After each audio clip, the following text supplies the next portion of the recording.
In 1998, Andrew Wakefield ran a study on how autism is directly linked to vaccination. He later retracted this study, and in 2010 had his medical license retracted due to this falsified finding. The position Wakefield took is in fact the antithesis of a scientist, fabricating information to better a personal agenda rather than to better mankind. One might say, oh well, whatever. What happened happened. He got his medical license removed, so what's the problem? Well, because of these findings, Jenny MacArthur, model and actress, believed that her son had gotten autism from these vaccines. This created public outcry, and many parents across the country stopped vaccinating their kids. Since this happened, there have been increased cases of mumps, measles, and pertussis, better known as whooping cough, across the country, including Missoula County Public Schools. Hi, Jamie. Hi, Owen. Nice to meet you. Nice to meet you.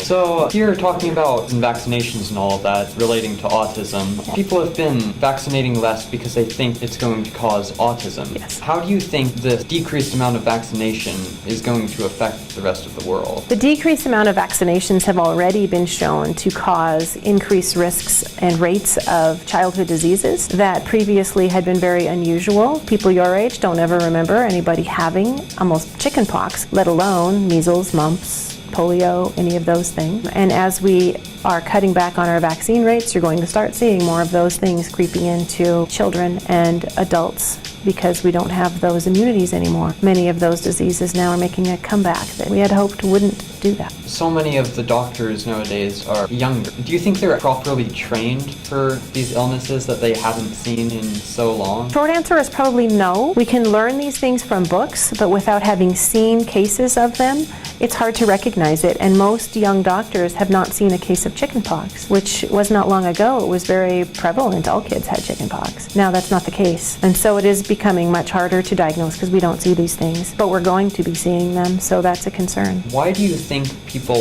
latched onto this idea so readily? I think parents with autistic children very much want to find a reason or an explanation for their child's autism. And so it sort of makes sense chronologically, simply because the age at which we are doing a lot of vaccines is that first 2 years of life, and that's when children show signs of autism. So it made sense, and it was an explanation that they could hang on to and see as something that was really logical. Now, do you suppose that's why it tends to be higher income parents who are not vaccinating their kids, is because they've thought about this more logically? Perhaps it is. They do a lot of research sometimes, but some of the research sites they're using aren't necessarily scientifically valid sites or scientifically valid research studies. What other reasons do you think there may be? Parents will frequently cite things such as they don't think the diseases are that big of a problem because they've never seen them, or they don't want to expose their child to chemicals that they're not sure what the